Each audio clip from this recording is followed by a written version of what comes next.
اب آ رہا ہے آج کے دور کا موسٹ کریٹیکل ایشو، اور وہ ہے قیام اللیل، جس کو عرف عام میں تراویح کہا جاتا ہے، جیسے لیلۃ القدر کو شب قدر کہا جاتا ہے۔ قیام اللیل کا مسئلہ نماز تراویح بھی کہا جاتا ہے۔ تو بدقسمتی سے قیام اللیل کا جو ایشو ہے، میں یہ لفظ بار بار استعمال کروں گا تاکہ یہ تراویح والا لفظ پیچھے جائے، اس نے زیادہ ایمبیگوٹی کریٹ کی ہے جی، وہ تراویح ترویحہ سے نکلا ہے، وہ اتنے نہیں ہوتے تو اتنے ہوتے ہیں، تو پھر پلس مائنس لگا کے رزلٹ نکالتے ہیں۔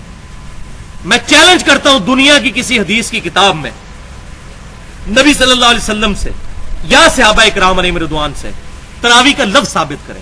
اس لفظ سے میں کوئی چیڑ نہیں ہے، محدثین نے استعمال کیا، جائز ہے، لیکن اس کو آگے لا کے قیام اللیل کو پیچھے کر کے امت کو جو ہے فتنے میں ڈال دیا۔ لہذا قیام اللیل کے لفظ کو عام کریں، یہ سنت لفظ ہے، اسی کو عام کریں۔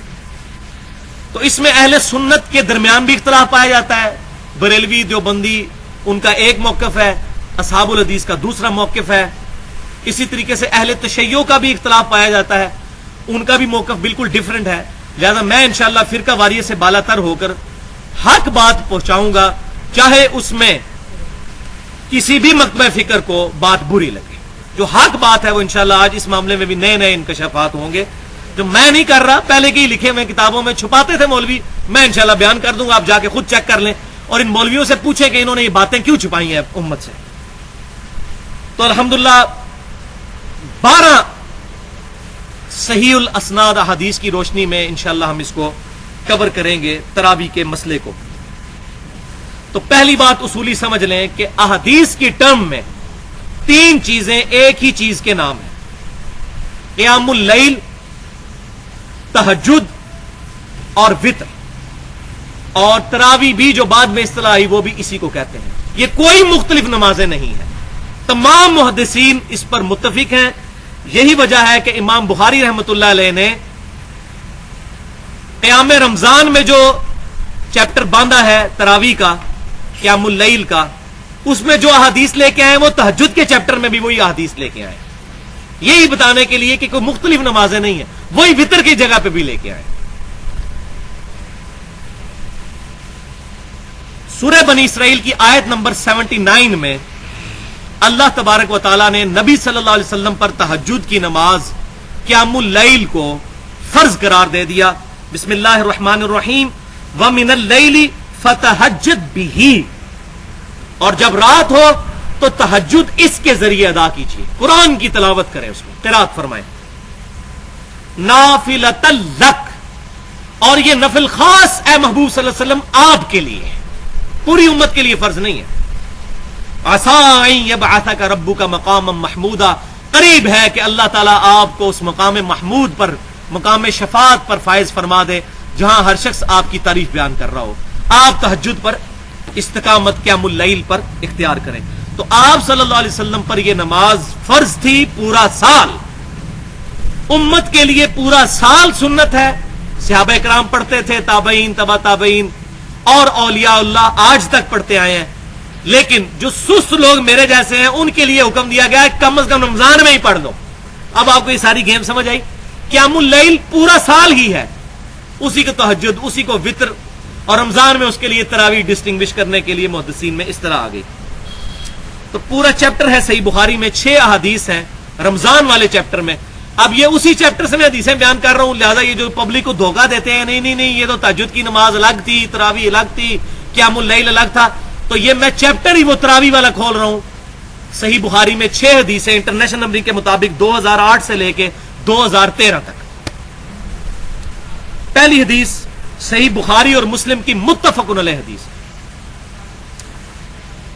کہ ابو سلمہ بن عبد الرحمن رضی اللہ تعالیٰ عنہ نے سیدہ عائشہ سے پوچھا، اما جان یہ بتائیے کہ نبی صلی اللہ علیہ وسلم کی رمضان کی قیام اللیل کس طرح ہوا کرتی تھی، رات کی نماز رمضان میں، کیونکہ رمضان میں تو پرٹیکولر حکم ہے عبادت کرنے کا، رات کو جاگنے کا۔ تو سیدہ عائشہ رضی اللہ تعالیٰ عنہ نے کیٹاگوریکل مینشن کیا ایک ہی جملے میں کہ بیٹا رمضان ہو یا غیر رمضان، نبی صلی اللہ علیہ وسلم 11 رکعتوں سے زیادہ نہیں پڑھا کرتے تھے۔